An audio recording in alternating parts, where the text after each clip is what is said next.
नाजरीन आदाब, आपने देखना शुरू कर दिया है फिक्र नज़र की खास पेशकश खबरनामा। मैं हूं आपके साथ फजल रहमान रहमानी। आइए पहले सुर्खियां देख लें, फिर तफसील की तरफ बढ़ेंगे।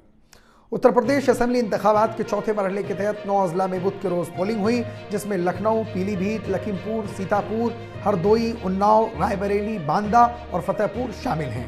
बजरंग दल कारकुन हर्षा के मुबैना कत्ल के बाद कर्नाटक के शिवमोगा में फिरका वाराना झड़पें हुई और हालात अब तक मुकम्मल काबू में नहीं हैं।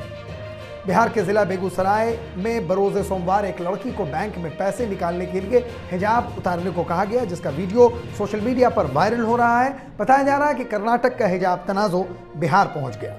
रूस और यूक्रेन के दरमियान कशीदगी के बीच अमेरिका के सदर जो बाइडन ने रूस के खिलाफ तजारती पाबंदियां आयद कर दी हैं। वहीं सदर पुतिन पर बैनुल अक़वामी कानून की खिलाफ वर्जी का इल्ज़ाम भी आयद किया। ऑस्ट्रेलिया क्रिकेट बोर्ड ने 24 बरस बाद होने वाले दौरे पाकिस्तान के लिए 16 रुकनी एक रोज़ा और T20 स्क्वाड का ऐलान कर दिया है। आइए अब तमाम खबरों का तफसीली जायजा लें। उत्तर प्रदेश के 9 अजला में 59 असेंबली नशिस्तों पर बुध की सुबह से वोटिंग हुई। चौथे मरहले के इंतखाबात के लिए सोमवार को ही इश्तिहारी मुहिम पर पाबंदी लगा दी गई थी। इस मरहले में पोलिंग के लिए सिक्योरिटी के सख्त बंदोबस्त किए गए। चौथे मरहले में 59 सीटों पर मजमूई तौर पर 624 उम्मीदवार मैदान में हैं, जिसमें 61 मुस्लिम उम्मीदवार हैं, जो कुल उम्मीदवारों का 9.8% है। इस मरहले में 91 खवातीन उम्मीदवार हैं, जिसमें 10 मुस्लिम खवातीन हैं, जो कुल खवातीन उम्मीदवारों का 11% है। इस मरहले में 9 असेंबली हल्के ऐसे हैं जहां से 2-2 मुस्लिम उम्मीदवार मैदान में हैं। कर्नाटक के शिवमोगा में बजरंग दल कारकुन हर्षा के कत्ल मामले में पुलिस ने 6 अफराद को गिरफ्तार किया है। इलाके में दफ़ा 144 नाफिज है और लोगों से अमन बरकरार रखने की अपील की गई है। पुलिस ने गिरफ्तार मुलजमीन की शनाख्त मोहम्मद काशिफ, सैयद नदीम, आसिफुल्लाह, रेहान शरीफ, नेहाल और अब्दुल गफ्फार के तौर पर की है। वीडियो में देखा जा सकता है कि दोनों फरीकों के दरमियान हिजाब के हवाले से बहस जारी है। लड़की हिजाब उतारे बगैर पैसे निकालने की बात कर रही है। साथ ही बैंक के कारकुनान बार बार कैमरा बंद करने के लिए कह रहे हैं। मोबाइल बंद करने को लेकर काफ़ी देर तक हंगामा होता रहा। इस दौरान लड़की के साथ आए रिश्तेदार ने बैंक कारकुन से मुतालबा किया कि हिजाब के हवाले से हुकूमत का कोई हुक्म है तो दिखाया जाए। वीडियो में लड़की कह रही है कि हम हर बार हिजाब पहनकर आते हैं और पैसे लेकर जाते हैं, तो आज क्यों रोका जा रहा है।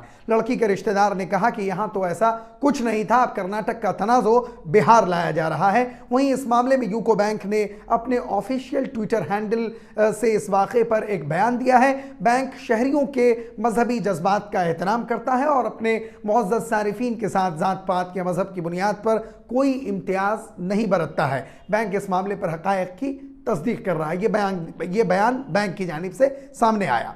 अमेरिकी सदर जो बाइडन ने रूस के खिलाफ तजारती पाबंदियों का ऐलान करते हुए कहा है कि अमेरिका और उसके इत्तेहादी यूक्रेन के साथ खड़े हैं। व्हाइट हाउस में खिताब करते हुए उन्होंने रूस की जानिब से अपने फौजी दस्ते मशरक़ी यूक्रेन में बागियों के ज़ेर कंट्रोल 2 खित्तों में भेजने के इक़दाम को बैनुल अक़वामी क़वानीन की खिलाफ वर्जी करार दिया है। वाज़ेह है कि रूस के सदर व्लादिमीर पुतिन ने गुज़िश्ता रोज़ मशरक़ी यूक्रेन में बागियों के ज़ेर कंट्रोल इलाकों को बतौर आज़ाद रियासतें तस्लीम करने का फैसला किया था। डोनेस्क और लुहांस्क में रूसी हिमायत याफ्ता बागी 2014 से यूक्रेन के अफवाज से लड़ रहे हैं और वो वहां इन इलाकों को आज़ाद रियासतें करार देते हैं। क्रिकेट ऑस्ट्रेलिया की जानिब से पाकिस्तान दौरे के लिए ऐलान करदा स्क्वाड के मुताबिक एरोन फिंच टीम की क़यादत करेंगे। एक रोज़ा सीरीज़ रावलपिंडी में खेला जाएगा। 29 मार्च, 31 मार्च और 2 अप्रैल को वनडे मैचेस होंगे, जबकि 5 अप्रैल को वाहिद T20 मैच खेला जाएगा। रवा माह PCB ने ऑस्ट्रेलिया के दौरे के नए शेड्यूल का ऐलान किया था। दौरा अब कराची के बजाय रावलपिंडी से शुरू होगा और रावलपिंडी ही में ख़त्म होगा। ऑस्ट्रेलियावी टीम 4 से 8 मार्च तक रावलपिंडी में पहला टेस्ट मैच खेलेगी। दूसरा टेस्ट 12 से 16 मार्च तक कराची और तीसरा 21 से 25 मार्च तक लाहौर में खेला जाएगा, जबकि चारों व्हाइट बॉल मैचेस लाहौर के बजाय रावलपिंडी में खेले जाएंगे। कंगारूज 5 अप्रैल को रावलपिंडी में T20 इंटरनेशनल मैच खेलकर वतन लौट जाएंगे। नाजरीन, मज़ीद खबरों, तज्ज़ियों और तबसरों के लिए आप अपना YouTube चैनल फ़िक्र नज़र ऑफिशियल सब्सक्राइब कर दीजिए। अगर हमारा प्रोग्राम आपको पसंद आया तो फ़ौरन इस खबर को शेयर भी कर दीजिए। आप अपना बहुत ख्याल रखिए। जल्द मुलाकात होगी। शुक्रिया।